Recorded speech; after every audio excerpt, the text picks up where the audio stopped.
Bab 15. Bertemu kakek. Masalah foto itu. Pak dokter, aku kan udah bilang, aku nggak ngelakuin apa-apa. Bukan aku yang menyebarkannya. Aku aja nggak pernah mengambil gambar kita berdua kok.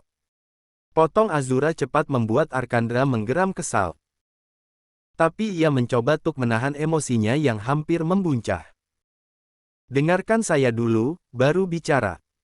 Apa kau ini petasan banting? Geram Arkandra membuat Azura mengangkat jari telunjuk dan jempolnya membuat gerakan mengunci di depan mulutnya. Oke, saya lanjutkan lagi. Arkandra menarik nafas kemudian melanjutkan perkataannya. Masalah foto itu sudah membuat heboh di mana-mana. Kita harus melakukan klarifikasi. Azura sebenarnya hendak membuka mulut untuk menanyakan klarifikasi seperti apa, tapi bukankah ia telah mengunci mulutnya? Demi nama baik saya, kamu, juga keluarga saya, maka kita harus melakukan jumpa pers dan mengatakan kalau kita sebenarnya sepasang kekasih. Mendengar kata-kata Arkandra yang ingin mengakuinya sebagai kekasihnya di hadapan para pers tentu membuat mata Azura sontak berbinar. Rasanya ia ingin sekali memekik senang lalu berhambur ke P3 lukan Arkandra, tapi ia harus ingat, ini pasti hanyalah siasat untuk menjaga nama baik dirinya dan juga keluarganya. Rasa antusiasme Azura seketika lenyap. Tetapi bukankah dengan melakukan konferensi pers dapat membuatnya selangkah lebih dekat dengan Arkandra? Tidak terlalu buruk, pikirnya. Ternyata viralnya foto mereka bisa berguna juga. Terserah Pak Dokter deh, mana baiknya. Ucap Azura. Tunggu-tunggu, klarifikasi kita sebagai pasangan kekasih. Jadi, kita udah jadi pasangan nih Pak Dokter. Kita beneran pacaran kah? Tanya Azura antusias. In your dream. Desisnya membuat Azura mengerucutkan bibirnya. Lah, itu kan Pak Dokter sendiri yang mau klarifikasi sama orang-orang terus bilang kita pasangan kekasih, Pak Dokter galak gimana sih? Itu sekedar sandiwara. Kau pikir saya tertarik dengan gadis seperti dirimu? Maaf saja, saya tidak tertarik dengan perempuan. Ucap Arkandra membuat Azura melongo. Apa? Pak Dokter nggak suka sama cewek? Apa-apa maksudnya Pak Dokter itu, gay? Tanya Azura dengan mengucapkan kata gay seraya berbisik. Kalau iya, kenapa? Tanyanya sambil tersenyum sinis. Astagfirullahalazim, Pak Dokter serius. Ganteng-ganteng kok hombreng sih. Nggak banget deh kayak di dunia ini kekurangan cewek aja. Emang apa enaknya sih main pedang-pedangan? Iya, ngaco banget sih Pak Dokter. Itu bukan urusanmu. Ikuti saja perintahku. Ayo, aku antar pulang. Tita Arkandra tegas. Azura berdiri lalu berjalan sambil menghentakkan kakinya.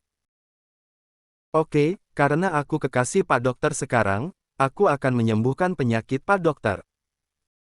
Aku yakin, Pak Dokter bisa normal lagi kalau bersamaku. Ucap Azura penuh keyakinan dengan tangan kanan mengepal kuat. Tapi aku harap itu hanya bualan Pak Dokter aja. Cowok mana sih nggak bisa Zura taklukin kecuali cowok itu matanya buta, nggak bisa bedain berlian asli sama batu kerikil. Ucap Azura sambil tergelak. Kini ia sudah masuk ke dalam mobil Arkandra. Terserah kau saja kalau kau mampu. Ucap Arkandra sudah jengah menanggapi ucapan Azura. Yes, dapat lampu hijau nih. Ucapnya sambil cekikikan. Lalu Azura menunjukkan jalan menuju rumahnya. Sesampainya di rumah, Arkandra tiba-tiba mengatakan sesuatu yang membuat Azura membulatkan matanya. Saya akan mengadakan konferensi pers besok siang. Sebelum itu, saya akan mengajakmu ke rumah kakek. Beliau ingin bicara dengan kita berdua. Ucap Arkandra santai. Oh iya, tadi Pak Dokter bilang kakek Pak Dokter mau bicara sama kita. Apa kakek Pak Dokter mau marahin aku karena masalah foto itu? Nggak mau, aku nggak mau. Tolak Azura dengan buku kuduk yang sudah berdiri membayangkan dirinya dimarahi habis-habisan oleh kakek Arkandra. Tenang saja, beliau tidak akan memarahi kita. Jadi, kakek Pak Dokter mau ngapain ketemu aku? Ingin menikahkan kita, mungkin. Ucap Arkandra santai sambil mengedikkan bahunya membuat Azura terperangah hingga tak berkedip. Bahkan sampai mobil Arkandra hilang dari pandangan matanya, Azura masih mematung di tempatnya. Kalau tidak ada melodi yang menyadarkan lamunannya, mungkin ia masih akan berdiri di sana hingga fajar menyingsing. Kak, panggil Melodi yang ternyata telah pulang terlebih dahulu. Kok bengong di sini sih? Diantar pulang sama siapa tadi? Tanya Melodi penasaran. Lodi, udah pulang. Azura malah balik bertanya mengabaikan pertanyaan Melodi.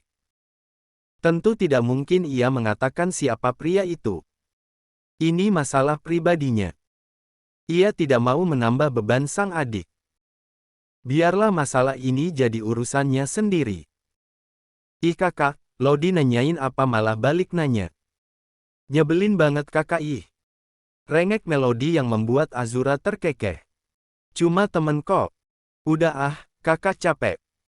Mau tidur. Good night, adik kakak yang cantik. Ucap Azura sambil mengacak rambut Melodi. Good night tuh kakakku tersayang. Sahut Melodi dengan tersenyum lebar. Sesuai perkataannya, pagi-pagi Arkandra telah datang ke rumah Azura untuk menjemput gadis menyebalkan itu dan mengajaknya ke rumah. Ia sengaja menjemput pagi-pagi sekali khawatir Azura ternyata telah pergi kerja. Ingin menghubunginya, tapi Arkandra tidak memiliki nomor ponsel gadis itu. Tok tok tok. Siapa sih? Hoam, kayak nggak boleh banget orang mau rebahan. Apa itu si bandot tua ya? Tapi kan yang bulan ini udah aku bayar. Gumamnya sambil beranjak dari atas sofa. Selepas mandi tadi Azura memang kembali merebahkan diri. Tepatnya saat Melodi pergi ke kampus. Hari ini Azura sengaja meliburkan karena untuk memenuhi permintaan dokter galak kesayangannya yang akan mengajaknya melakukan konferensi pers sekaligus menemui kakeknya. Dengan langkah gontai, Azura pun melangkahkan kakinya menuju pintu depan dan Azura pun seketika membelalakkan matanya saat melihat siapa yang berdiri di hadapannya. Mata Azura mengerjap hingga beberapa kali, memastikan yang berdiri di hadapannya memang dokter galak kesayangannya. Pak Dokter. Ini seriusan Pak Dokter. Aku nggak lagi halu atau mimpikan. Seloro Azura membuat Arkandra berdeci sinis. Nggak usah bercanda, nggak lucu. Ketus Arkandra dengan mata yang sibuk memindai kondisi rumah Azura dari luar pintu. Pak Dokter kenapa? Mau ngatain rumah saya jelek? Sinis Azura membuat Arkandra tak enak hati. Enggak. Saya cuma sekedar lihat-lihat saja. Ngomong-ngomong di rumah nggak ada orang. Orang tua kamu mana? Tanya Arkandra saat ia telah dipersilahkan masuk. Azura yang hendak melangkah ke dapur membuatkan Arkandra minum, lantas terdiam di tempat. Arkandra hanya menatapnya datar sebab ia pikir tak ada yang salah dengan pertanyaannya. Mama dan Papa udah tenang di alam sana. Sahut Azura datar tanpa menoleh membuat Arkandra ikut mematung. Ia cukup terkejut dengan perkataan Azura.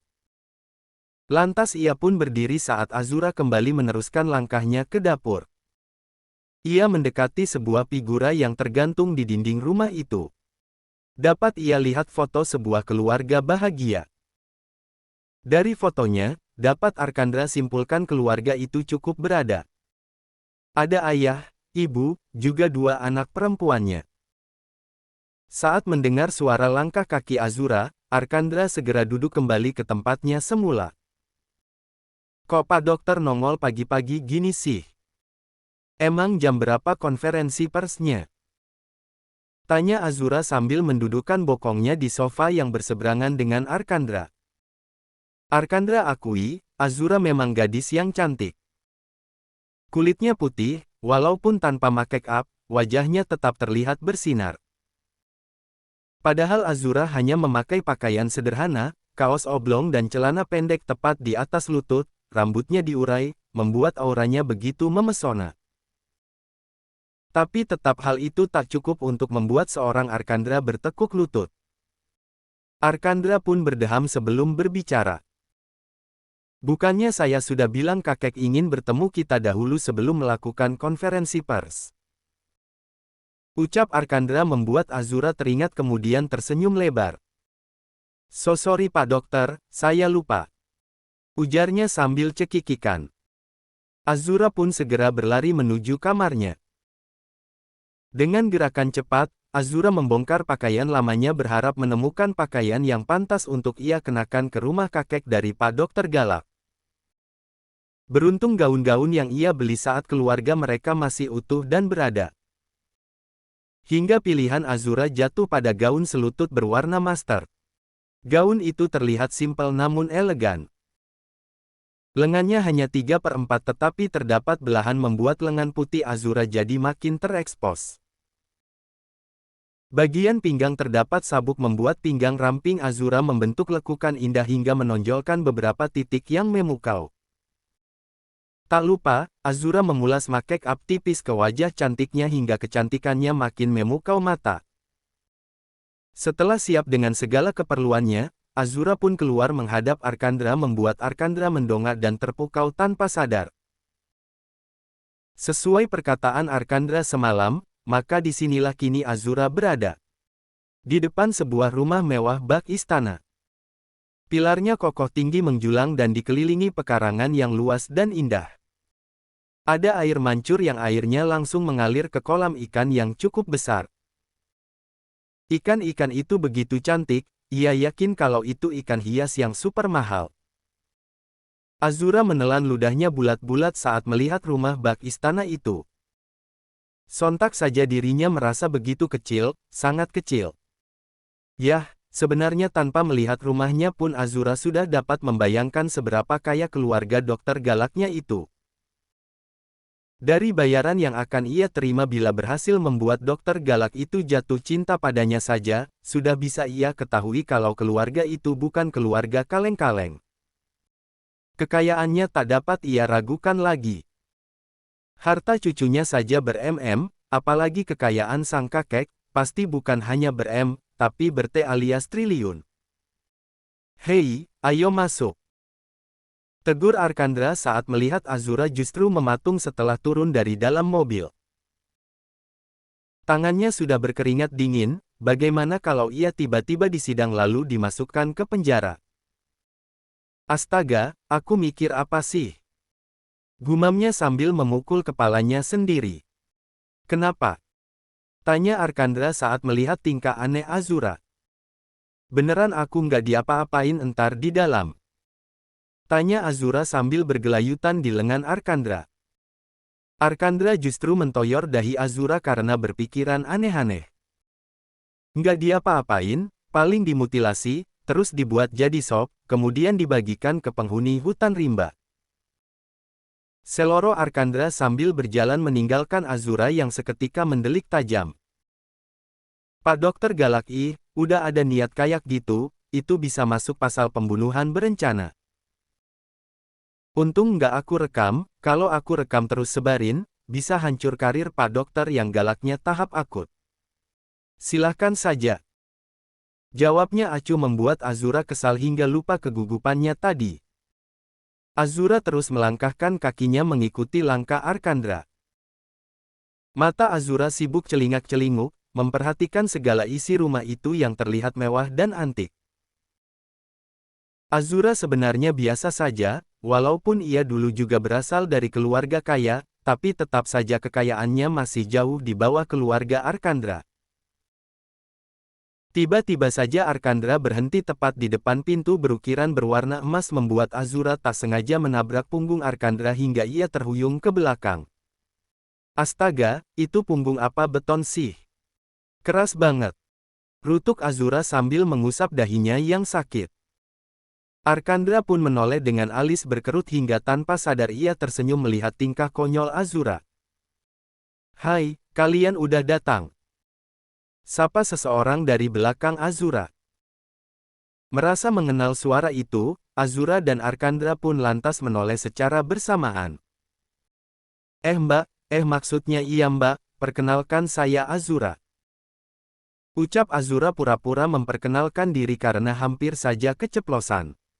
"Oh, hai, saya Kencana. Kakaknya Arkandra. Kamu, kekasih adik saya ya?" tanya Kencana sambil melirik Arkandra yang acuh tak acuh. Azura pun menoleh ke arah Arkandra, lirikan matanya seolah bertanya aku harus jawab apa. Tapi Arkandra tetap acuh tak acuh membuat Azura kesal. "Bu, kalau iya kenapa?